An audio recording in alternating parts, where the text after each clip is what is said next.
嗨，我是 Cindy，这是 Tofu，这是 Riesling， 欢迎来到我们的频道。今天呢，想结合我过去5年的养猫经验，包括我自己踩过的坑、流过的泪和花过的冤枉钱，来聊聊精简养猫这个话题。这次视频里，我会先分享我的养猫理念，然后盘点一些常见的猫咪不需要的物品，希望能帮助养猫新手少走弯路。资深猫奴也欢迎对照检查，或是分享你踩过哪些坑。今天的内容信息量不少，所以记得看到最后哦。那我们就不啰嗦，直接开始。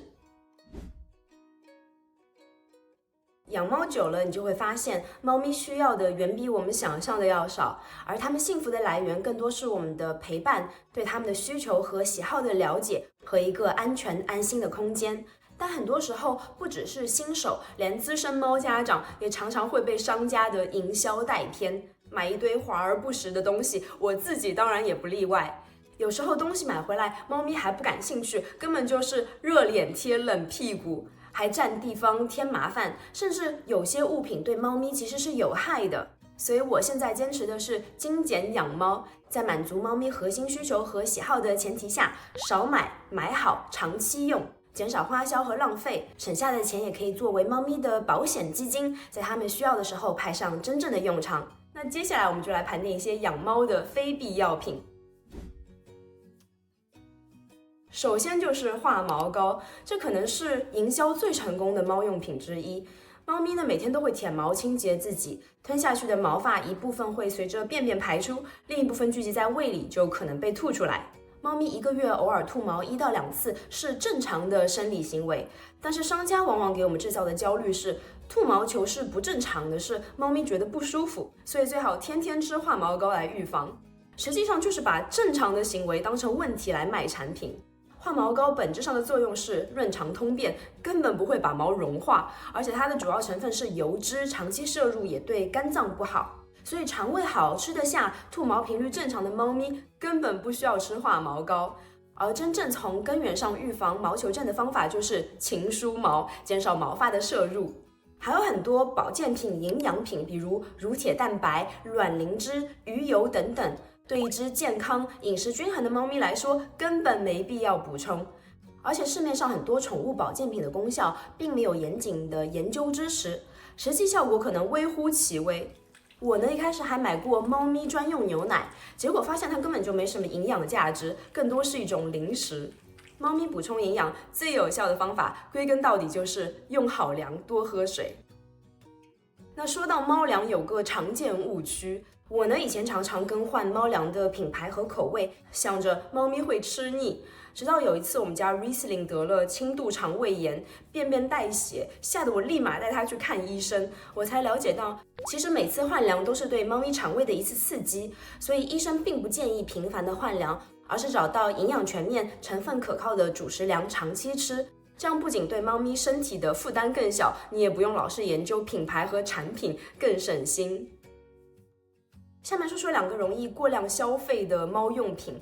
第一就是猫零食，大多数的猫零食像猫条、饼干、零食冻干等等，营养价值几乎为零，而且很多产品当中还添加了诱食剂，喂多了反而会让猫咪变得挑食，不好好吃正餐。但是猫零食如果场合用对，频率控制好，是非常好的情绪奖励工具。比如我们家只有晚上睡前会和2只猫咪训练简单的小技能，用猫饼干来做奖励，刺激它们的大脑，也作为有趣的互动。除此之外，我现在基本不喂零食，除非是特别的场合，比如猫咪逃跑，要把它引诱回来。Tofu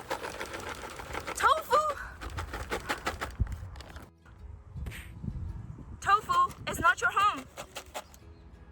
改正了某个坏习惯作为奖励，或是打针吃药的时候用来分散注意力、安抚情绪。猫零食不能多吃，分情况低频的喂，才能发挥它作为情绪奖励品最大的价值。另一个我们特别容易买过量的就是猫玩具。我一开始也是买了一堆玩具，每天散落在地上，我还习以为常。直到有一天我突然清醒了，地上全是猫玩具，根本就不应该是常态。玩具太多，而且随手可得，猫咪反而容易失去兴趣。丢在地上的玩具还老是把我的扫地机器人卡住。后来我认真做了一次玩具断舍离，只保留了它们真正爱玩的玩具球。其他时候呢，我会直接拿身边的小东西逗它们，比如花园里捡的小树枝、包装袋上的棉绳。不过这里要特别提醒2点。第一，不建议用激光笔，因为猫咪永远抓不到光点，会感到挫败和焦虑。第二，就是一定要警惕带细绳或是易碎的玩具，一旦误食，轻则肠胃炎，重则肠道梗阻，可能危及生命。这也是我从自己的亲身经历当中吸取的惨痛教训。接下来我们来说说被拟人化需求创造出来的猫用品。第一就是可爱但毫无功能性的造型猫窝。实际上，猫咪可能一天绝大部分的时间根本不在你精心挑选的窝里，而是待在沙发上、地上、床上、床底下。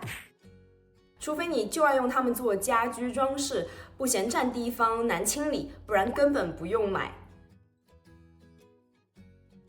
还有猫衣服和饰品，这点呢，我也自我检讨。我就曾经头脑发热，给猫咪买衣服、戴帽子，用来拍视频发到社交媒体上。虽然我很清楚猫咪不需要这些，通常也不喜欢，所以结果就是买了一堆猫衣服、猫饰品，拍一次视频或是照片就彻底闲置了。下一个没必要甚至有害的就是强行给猫咪洗澡，这点我有过很惨痛的教训。猫咪本身就是非常爱干净的动物，每天都会花大量的时间清洁自己，而且它们唾液中含有天然的清洁酶，除非是医生要求或是身上沾了难以自行清理的脏东西，比如沾到屎，也可以只做局部清洁。这方面我也是经验颇丰。猫咪天生怕水，吹风机的噪音大，如果去宠物店还要面对陌生人和陌生的环境，强行给猫咪洗澡非常可能导致应激。我们家托福去年得了猫传腹，很可能就是搬家、装修，加上我一时兴起给它洗澡加吹干，这一连串的刺激导致它免疫系统崩溃。治这个病的药在很多国家，包括法国，并没有被授权，所以一开始医生和我说这个病无药可医，托福就只有2-3个星期能活。我真的是连着几天晚上睡不着，早上哭醒，直到找到渠道弄到药，最后花了3000多欧和半年的时间让它痊愈了。但是最痛苦的是看着它忍受疼痛，天天打针，还有皮肤溃烂，因为那个药酸性特别强。所以真的，健康的猫咪不需要洗澡，强行这么做可能会让猫咪和你都付出巨大的代价。要知道，养猫最省钱的方法就是它不生病。最后要说的是智能猫砂盆，排泄情况是最直接的猫咪健康信号，所以每天花5分钟铲屎并不只是一个任务而已，而是追踪它们健康状况的有效方法。所以智能猫砂盆建议权衡好利弊再决定是否入手。那哪些是养猫必备呢？吃的部分，高品质的全价猫粮和每天干净充足的饮用水。用的部分，干净的猫砂、梳子，空间和透气性足够的猫包，抓感好的猫抓板。这里也和大家分享我在亚马逊上买的这个猫抓板，是个很普通的纸箱，里面有4个抓板可以替换。我自己用丙烯颜料给它上了色，更好的融入家居布置，真的是 CP 值超高。我也建议常备下面这2个用品，能帮你减少一些未来的麻烦和花销。一个是猫用牙刷和牙膏，真的强烈推荐从小培养猫咪刷牙的习惯。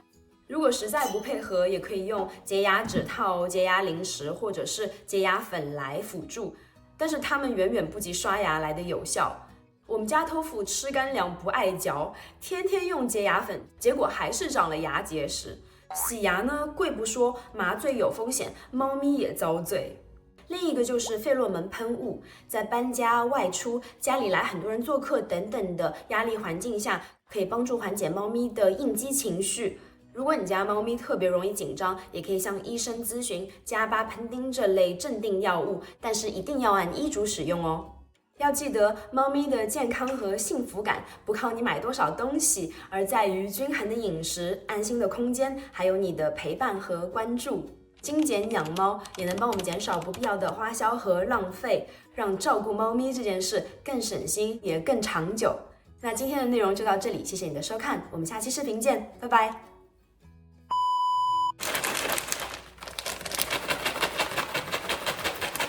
OK。